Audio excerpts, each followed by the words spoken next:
Ever feel like you're constantly battling, like a never-ending to-do list? Juggling a million little things and just, trying to keep your head above water. Well, tell me about it.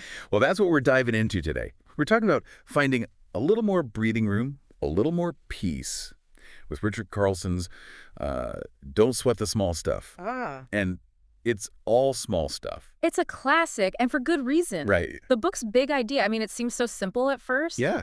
But it's powerful, really powerful, learning to let go of all those little things, the things that don't really matter, so we can, focus our energy on what really does. Exactly. And Carlson, he doesn't just, like, preach this idea, from some ivory tower. Right. He actually starts the book with his personal story. Yeah. That shows how this philosophy works in real life. I love this story. That's good. It's like the perfect intro to the whole book. So Carlson is asking this other, big name in self-help, Wayne Dyer, for a book endorsement, and things get a little messy. Yeah. So he had gotten an endorsement from Dyer before for a previous book, but this time around, nothing. Silence. Total radio silence for months. Yeah. And then later, Carlson is like flipping through a foreign edition of his new book, and bam, there's Dyer's old endorsement, like plastered right on the cover. Oh, it's such a curveball, right? Totally. I mean, first of all, it's ethically kind of questionable. Yeah. But it could have meant serious trouble for Carlson, professionally. Oh, absolutely. I'd be freaking out. Right. But instead of, going nuclear, Carlson decides to just write Dyer a letter. Yeah. Explains the situation, apologizes for any potential issues. Yeah, this is the best part. Here's where it gets good. Dyer writes back, and his response is like the most zen thing ever. Seriously. Richard, he says, there are 2 rules for living in harmony. Number 1, don't sweat the small stuff. And number 2, it's all small stuff. Let the quote stand. Love, Wayne. Mic drop. I know. Talk about, like, living the message. Totally. Yeah. It's like such a good reminder that even when things go wrong, we always have a choice, in how we react. Absolutely. And that leads us right into the first strategy Carlson talks about. Yeah. Don't sweat the small stuff. It's so easy to get caught up in the daily grind and let these little things, little annoyances, just dictate our mood. Right. He uses the example of someone cutting you off in traffic. Oh, yeah. Classic. Instead of letting that ruin your whole morning, he says, take a breath. Yeah. Choose compassion.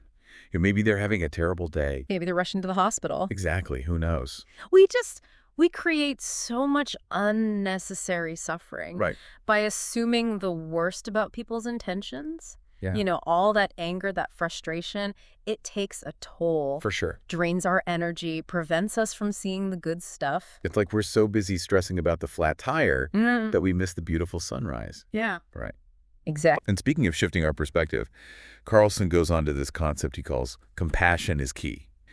He really believes developing compassion, both for ourselves and others, is like crucial for finding inner peace. It's not just some fluffy feel-good sentiment, Right. Compassion actually has real psychological benefits. Right. When we focus on other people's struggles, it really puts our own problems in perspective. Yeah. It also helps us cultivate gratitude, appreciate what we have instead of dwelling on what we lack. It's like that saying, I cried because I had no shoes until I met a man who had no feet. Exactly. Carlson takes this even further with a metaphor that really hit home for me. Your in-basket won't be empty when you die. Oh, that's a good one. It's maybe a little stark, but it's true. Yeah, it's necessary. Think about your own to-do list, all those tasks and responsibilities, just like constantly demanding your attention. Right. Vying for your No attention. matter how much you try to get everything done. There's always more to do. Always. Always. So often we think, we can reach some state of done. Like, magical state of done. Yeah, but that's just not how life works. There's always another email, another errand, another project, And that's okay. It is. Carlson's not saying give up on your goals or anything. Right. It's about finding a way to be okay with it, Yeah. It's about shifting our mindset. From like scarcity to abundance. Exactly. Where we can appreciate the journey, even when it's chaotic. It's like learning to dance in the rain instead of waiting for the storm to pass. I love that. Now, one way to bring a little more peace into your life Yeah. is surprisingly just becoming a better listener. Oh, for sure. Carlson actually had this big realization himself about this. Yeah, he realized he was always interrupting people. And like finishing their sentences let's be honest, we've all done it. Oh, yeah. Yeah.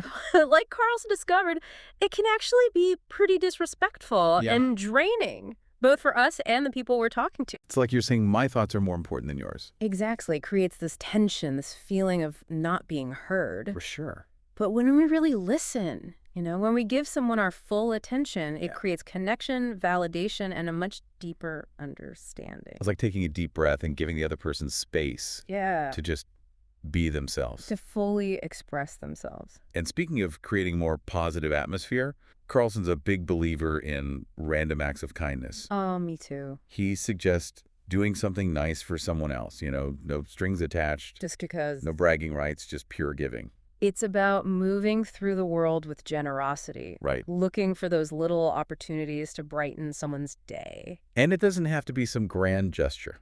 No, not at all. Could be as simple as, holding the door open for someone, offering a compliment. Letting someone go ahead of you in line.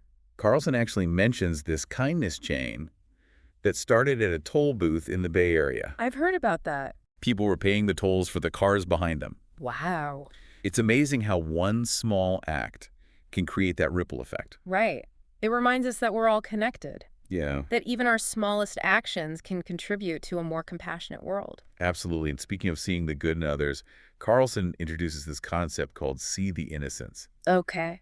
It's about trying to understand where people are coming from, even when their behavior rubs us the wrong way. It's so easy to jump to conclusions, right? Yeah. Label someone as rude or inconsiderate based on one interaction. Totally. But what if we try to see the person underneath the behavior? He uses the example of clients who used to pressure him to work faster on their projects. I can relate. He realized that their pushiness was actually coming from a place of anxiety and stress. And that shift in perspective, from guilty to innocent, allowed him to respond with more patience and understanding. It's key, when we can see the innocence in others, even when they're driving us crazy. It's so much easier to let go of anger and resentment. And respond with compassion. Exactly. And sometimes that transformation means choosing kindness over being right, even when our ego wants to win. Oh, that's a tough one. Carlson shares a really sweet story about his wife letting him take credit for her business idea. Oh, wow. It perfectly shows the power of choosing love and harmony. Over winning an argument. Exactly. It's such a good example of how letting go of that need to be right can actually make our relationship stronger. Yeah, in Carlson's case, his wife's generosity actually created more trust and connection. Beautiful. It's a reminder that sometimes the most loving thing we can do is just let go. Let the other person shine. And speaking of letting go, one of the most powerful tools Carlson recommends for finding peace is quieting the mind. Through meditation. Right. It's a practice that's been around forever and for good reason. Helps us calm that mental chatter. Reduce stress. Cultivate presence and clarity. It's like creating a space between our thoughts and our reactions. Right, so you can choose how to respond. Instead of being ruled by your emotions. He says you don't need to be a monk to meditate. Yeah, you don't need to be a yogi or anything. Even just a few minutes a day can make a difference. For sure. Find a quiet space, focus on your breath, and gently bring your attention back when your mind wanders. It's like hitting the pause button on the chaos. Giving yourself a mental break. Exactly. And when we can quiet the mind, we create space for clarity, perspective, and peace. And that peace can be really helpful when we remember, as Carlson puts it, that life isn't an emergency. Oh, so true. We often act like everything is a crisis. Rushing around. Stressed and overwhelmed, as if every task, every email is life or death. It's exhausting. But most things just aren't that urgent. Right. We create the urgency with our thoughts. Yeah, we get so caught up in the drama. We forget to pause, breathe, and remind ourselves it's okay to slow down. Carlson actually calls this turning your melodrama into a melodrama. I love that. It's about recognizing when we're getting swept up. Yeah, when our reactions are way out of proportion. Like we're the star of our own soap opera. With all the over-the-top emotions. Exactly. But we can rewrite the script. We have the power. We can choose to approach life with a more, mellow perspective. A more relaxed perspective. It's about taking a step back, taking a breath, and asking, is this really a big deal? Often the answer is no. And in those moments, the best thing we can do is just relax. Easier said than done, right? No, right. But Carlson reminds us that relaxation isn't just for vacations or, after retirement, That's a state of mind. that we can cultivate at any moment. He's not talking about zoning out in front of the TV or, scrolling through social media. Right. He's talking about consciously releasing tension, Calming the mind. being present. And there are so many different ways to do that. Oh, absolutely. Deep breathing, meditation, spending time in nature, Listening to music, taking a bath. whatever helps you unwind, It's about incorporating those moments of peace into our everyday lives. even amidst the chaos. And sometimes the best way to create that peace is to just lighten up. Yeah, let's be honest. We live in a pretty serious world. It's easy to forget to have fun. We take ourselves and our problems way too seriously. We forget to laugh.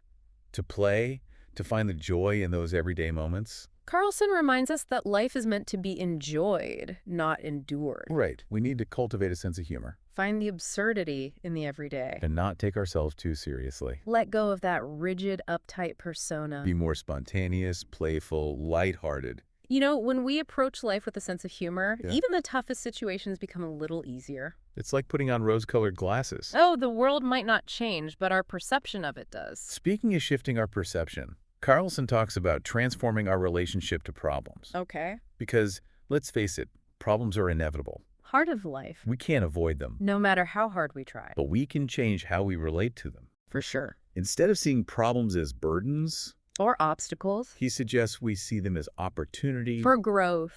for learning. Asking ourselves, what can I learn from this? How can I use this to become stronger? More resilient. It's about recognizing that even difficult experiences can teach us something. If we're open to it. And sometimes the best way to deal with a problem is to just not engage. To just let it go. Carlson has this concept he calls, don't catch the ball every time it's thrown to you. I love that metaphor. It's about recognizing that we don't have to react to every provocation. To every little offense. We can choose to let some things go. Not get drawn into argument. Choose our battles. And sometimes the wisest choice is to just ask for help. Oh, yeah, we often try to do everything ourselves. Even when we're struggling. We're afraid to look weak, so we just keep pushing. Even when we're exhausted. But Carlson says asking for help is actually a sign of strength. Absolutely. It means we're self-aware. We know our limits. And we're willing to reach out for support. It could be a friend, a family member, a colleague. Yeah, there are people who want to help. And sometimes the best way to find peace is to just be happy where you are. So many of us are always striving for something better. Chasing someday. We tell ourselves we'll be happy when we get that promotion, that bigger house. That perfect partner. But Carlson says true happiness isn't something we find in the future.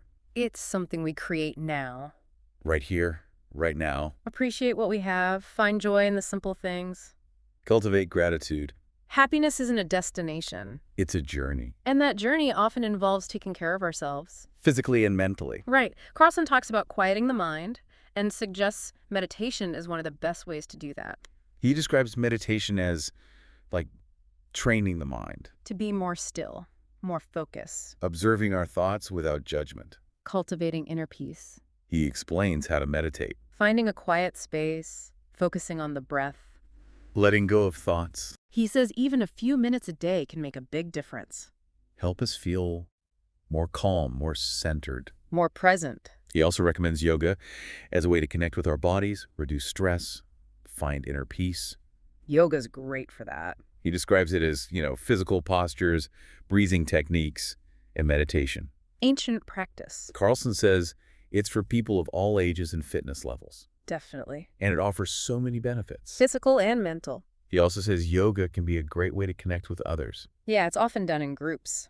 And speaking of connection, Carlson reminds us that life is a gift. So true. He wants us to cultivate a sense of awe and wonder. At the miracle of our own existence. Appreciate the beauty of the world around us. Cherish time with loved ones. It's precious. He says life is a precious and fleeting gift, and we should make the most of it. Every moment. And sometimes the best way to do that is to be of service to others. To give back.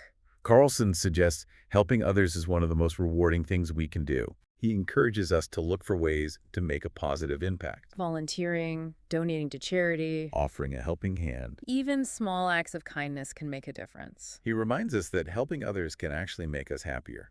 It's true. It's a win-win. And speaking of win-win situations, Carlson also talks about becoming an early riser. Oh, interesting. Now, he's not saying we all need to join the 5 a.m. club. Right. It's more about finding a rhythm that works for you. Yeah. Carving out some quiet time before the day gets crazy. Makes sense. He uses those early hours for things that nourish his soul. Like what? Meditation, writing, reading. Just enjoying the quiet. Yeah, the chance to connect with yourself, set intentions for the day, and approach the day's challenges with, a sense of calm and purpose. It's like giving yourself a head start. Setting the tone for a more peaceful and productive experience. And sometimes the best way to gain that perspective is to remember what Carlson says. What's that? That 100 years from now, it'll all be new again. It's a powerful reminder that everything is temporary. Our problems, our worries, our triumphs, they all fade away. 100 years from now, will anyone remember that stressful meeting, that argument? Probably not. It's humbling. It helps us let go of the small stuff. Focus on what matters. It frees us from clinging to the good times and resisting the bad. Allows us to experience life as it unfolds, moment by moment. Without getting attached to outcomes. And that brings us to one of my favorite ideas from the book. What's that? Look for the extraordinary in the ordinary. I love that. It's so easy to get caught up in the routine and miss the beauty that's right there, in front of us. Carlson wants us to slow down, pay attention to the details, appreciate the simple things. The things we take for granted. The warmth of the sun, the laughter of a child, the taste of your favorite meal. Those little moments. They're actually extraordinary if we take the time to notice. Absolutely. And finally, Carlson leaves us with this. Live each day as if it were your last. I know it sounds dramatic, but there's truth to it. When we approach each day like that, we're more likely to make choices that align with our values. Spend time with people we love. Pursue our passions.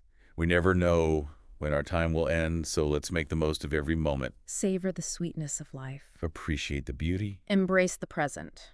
So, as we wrap up this deep dive into Don't Sweat the Small Stuff, I'm curious, what resonated with you? What are some of the things you find yourself sweating that you could just maybe, let go of? Carlson's book gives us a roadmap to a more peaceful life. But it's up to us to take the first step. We have the power to choose how we respond to challenges, and we can create a life filled with meaning, purpose, and love. It all starts with a simple decision. Don't sweat the small stuff. Because it's all small stuff. It's like giving ourselves permission to be human, with all our flaws and imperfections. Absolutely. And that leads us to this question that Carlson wants us to ask ourselves, especially when we're feeling stressed. He calls it the time warp game. The time warp game. Yeah, and I got to say, it's been really helpful for me. Interesting. Basically, you fast forward a year into the future and look back at whatever is stressing you out right now. Okay. And it's amazing how quickly things lose their intensity when you see them through that lens. Right. It's like that old saying, sleep on it. You wake up the next morning and that huge problem from the night before, suddenly it feels smaller. Exactly. This time warp game just takes that idea a step further, It helps us get that perspective right when we need it. It helps you zoom out, see the bigger picture. And sometimes that bigger picture involves, confronting our own mortality. Oh, okay. Carlson has this exercise where he asks us to imagine ourselves at our own funeral. Whoa, that's a little intense. I know, it sounds a bit morbid, but bear with me. Okay. It's not about dwelling on death or anything like that. Right. It's about using that inevitability of death to motivate us to live a more meaningful life right now. He points out that when people are on their deathbeds, they rarely regret not working harder or not having more stuff. That's interesting. What they regret is not spending enough time with loved ones, not following their dreams, not truly living. That makes sense. It's a reminder that our time is precious and we should spend it wisely, doing things that bring us joy, connect us with others, make a difference. Aligning our actions with our values so when we do reach the end, we can look back without regrets. Exactly. And one of the things that often gets in the way of that peace and fulfillment is our tendency to make everything an emergency. Oh, I'm so guilty of that. Carlson says, life isn't an emergency, even though we often act like it is. It's true. We're always rushing around, feeling stressed. Like every task, every email is a life or death situation. But the reality is most things just aren't that urgent. Right. We create that urgency in our own minds. We get so caught up in the drama of it all. Yeah, we forget to pause, take a breath, and remember that it's okay to slow down. Carlson has a great term for this. He calls it What's that? Turning your melodrama into a melodrama. Oh, I love that. It's about recognizing when we're getting swept up in the drama. Yeah, when our reactions are just way out of proportion to the situation. Like we're the star of our own personal soap opera with all the over-the-top emotions, you know? But we have the power to change that story. That rewrite the script. We can choose to approach life with a more balanced, relaxed, mellow perspective. It's about taking a step back, taking a deep breath, and asking ourselves, is this really as big of a deal as I'm making it out to be? And often the answer is no. Right. And in those moments, the best thing we can do is just relax. Relax. But how? It's easier said than done. I know, it sounds simple, but Carlson reminds us that relaxation isn't just something we do on vacation or, after we retire. Okay. It's a state of mind, and we can access it anytime, anywhere. So he's not talking about zoning out in front of the TV or scrolling through social media. Not exactly. It's more about consciously letting go of tension, calming the mind, being present in the moment. Got it. And there are so many different techniques for doing that, Like what?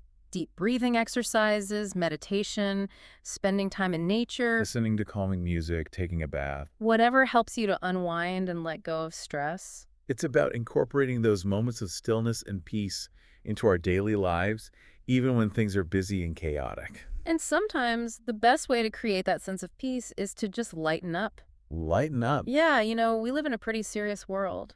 That's true. It's easy to get caught up in all the seriousness and forget to have fun. We take ourselves and our problems so seriously. We forget to laugh, to play, to find the joy in the little things. Carlson reminds us that life is meant to be enjoyed, not endured. We need to cultivate a sense of humor. Find the absurdity in the everyday. And not take ourselves too seriously. Let go of that rigid, uptight persona. Be more spontaneous, more playful, more lighthearted. When we approach life with a sense of humor, even the tough stuff becomes a little easier to handle. It's like putting on a pair of rose-colored glasses, The world doesn't actually change, but our perception of it does. Exactly. And speaking of shifting our perception, Carlson talks about how we can transform our relationship to problems. Oh, that's interesting. Because, let's be honest, problems are inevitable. They're part of life. We can't avoid them, no matter how hard we try. So what can we do? Well, Carlson suggests we change how we relate to them.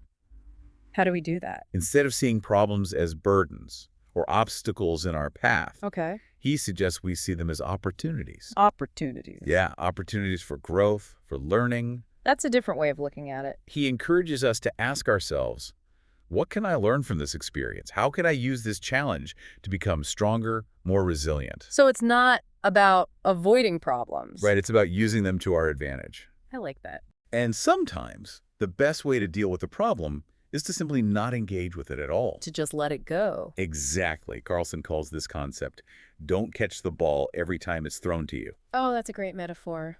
It's about recognizing that we don't have to react to every provocation, every perceived offense. You don't have to take the bait every time. Exactly. We can choose to let some things go, Not get drawn into unnecessary arguments. Pick our battles. And sometimes the wisest choice is to simply ask for help. That's a tough one for a lot of people. It is. We often try to do everything ourselves, even when we're struggling. We're afraid to appear weak. You're incompetent. So we just keep pushing, even when we're feeling overwhelmed and burnt out. But Carlson points out that asking for help is actually a sign of strength, not weakness. Oh, interesting. It means we're self-aware enough to recognize our limitations, and that we're willing to reach out for support when we need it. Who should we ask for help? It could be anyone, A friend, a family member, a colleague, a therapist. It's okay to reach out. Absolutely, there are people who want to help. And sometimes the simplest way to find peace and contentment is to just be happy where you are. Be present. Carlson noticed that so many people are constantly striving for something better, always chasing that someday when they'll finally be happy. Oh, yeah. I'll be happy when. Exactly. I'll be happy when I get that promotion, when I buy that bigger house, when I find the perfect partner. But we're always chasing that next thing. And we miss the beauty of what we have right now. Carlson says that true happiness isn't something we find in the future. It's something we create in the present moment. Appreciate what we have, find joy in the simple things, cultivate gratitude. Happiness isn't a destination. It's a journey. And that journey often involves taking care of ourselves, both physically and mentally. Absolutely. Carlson talks about the importance of quieting the mind And he suggests that meditation is one of the most effective ways to do that. Meditation is so beneficial. He describes it as a practice of training the mind to be more still, more focused, Learning to observe our thoughts without judgment. creating a sense of inner peace. He explains how to meditate. Find a quiet space, focus on the breath, gently let go of thoughts as they come up. And he suggests that even a few minutes of meditation each day can make a big difference in our well-being. It helps us to feel more calm, more centered, more present. He also recommends yoga as a wonderful way to connect with our bodies, reduce stress, cultivate inner peace. Yoga is great for that. It combines physical movement with mindfulness. He describes yoga as this practice of physical postures, breathing techniques, and meditation that originated in ancient India. It's an ancient practice, but it's still so relevant today. Carlson emphasizes that yoga is accessible to people of all ages and fitness levels. You don't have to be super flexible or anything. And he says it offers a wide range of physical and mental benefits. Increased flexibility, strength, balance, reduced stress and anxiety, improved sleep. The list goes on. And he also suggests that yoga can be a great way to connect with others since it's often practiced in group settings. That's a bonus. And speaking of connection, Carlson reminds us that life is a gift. So true. He encourages us to cultivate a sense of awe and wonder at the miracle of our own existence, to appreciate the beauty and complexity of the world around us, and to cherish the time we have with the people we love. It's easy to forget that amidst the busyness of life. It is, but it's so important to remember. Carlson reminds us that life is a precious and fleeting gift. We should make the most of every moment. And sometimes, the best way to make the most of life is to be of service to others. To give back. Carlson suggests that helping others is one of the most rewarding things we can do. I agree. There's something so fulfilling about making a positive impact on the world. He encourages us to look for opportunities to make a difference, whether it's volunteering, donating to charity, or just offering a helping hand to someone in need. It doesn't have to be a grand gesture. He reminds us that even small acts of kindness can make a big difference in the lives of others. And he also suggests that helping others can actually make us happier and more fulfilled. It's a win-win situation. Exactly. And speaking of win-win situations, Carlson also talks about the benefits of becoming an early riser. He's not saying we all have to become, productivity gurus or anything. Right. Or wake up at 5 a.m. every day. No. It's more about finding what works for you, finding your own rhythm. Yeah, creating a little space for yourself before the day takes over. Exactly. He talks about using those early hours for things that nourish his soul, Oh, I love that. meditation, writing, reading. Just enjoying a cup of coffee in the quiet. Yeah, exactly. It's a chance to connect with yourself, set intentions for the day, and approach everything with a sense of calm and purpose. It's like give yourself a head start on the day, setting the tone for a more peaceful, more productive experience. And sometimes the best way to gain that perspective is to remember what Carlson says. What's that? That 100 years from now, it'll all be new again. 100 years from now. It's a powerful reminder that everything is temporary. Our problems, our worries, our triumphs, our heartbreaks, they all fade away eventually. Wow, it really puts things in perspective. It does, doesn't it? 100 years from now, will anyone remember that stressful meeting, that missed deadline, that argument with a loved one? Probably not. Exactly. It's humbling. It is. It helps us to let go of the small stuff and focus on what truly matters. It frees us from clinging to the good times and resisting the bad. It allows us to experience life as it unfolds, moment by moment, without getting too attached to any particular outcome. And that brings us to one of my favorite concepts from the book. Okay, which one? Look for the extraordinary in the ordinary. Oh, I love that one. It's so easy to get caught up in the routine of daily life, and miss the beauty that's right there in front of us. Yeah, we get so used to things. Carlson wants us to slow down, to really pay attention, appreciate the simple things that we often take for granted. Like what are some examples? The warmth of the sun on your skin, the laughter of a child, the taste of your favorite meal. Those little things. They're actually extraordinary if we just take the time to notice. Absolutely. And finally, Carlson leaves us with this. Live each day as if it were your last. Powerful stuff. I know it sounds a bit dramatic, but there's a profound truth to it. I think so too. When we approach each day with that sense of preciousness, we're more likely to make choices that align with our values, spend time with the people who matter most, and pursue our passions. We never know when our time will end, so it makes sense to make the most of every moment. Savor the sweetness of life, appreciate the beauty all around us, and embrace the present moment fully. Well said. So, as we wrap up our deep dive into Don't Sweat the Small Stuff, what resonated with you the most? Yeah. What are some things you find yourself sweating that you could maybe, just maybe, let go of? It's a great question for all of us to consider. Carlson's book offers a roadmap to a more peaceful and joyful life, but it's up to each of us to take those first steps. We have the power to choose how we respond to life challenges, and we can create a life filled with meaning, purpose, and love. It all starts with a simple decision. Don't sweat the small stuff. Because ultimately, it's all small stuff.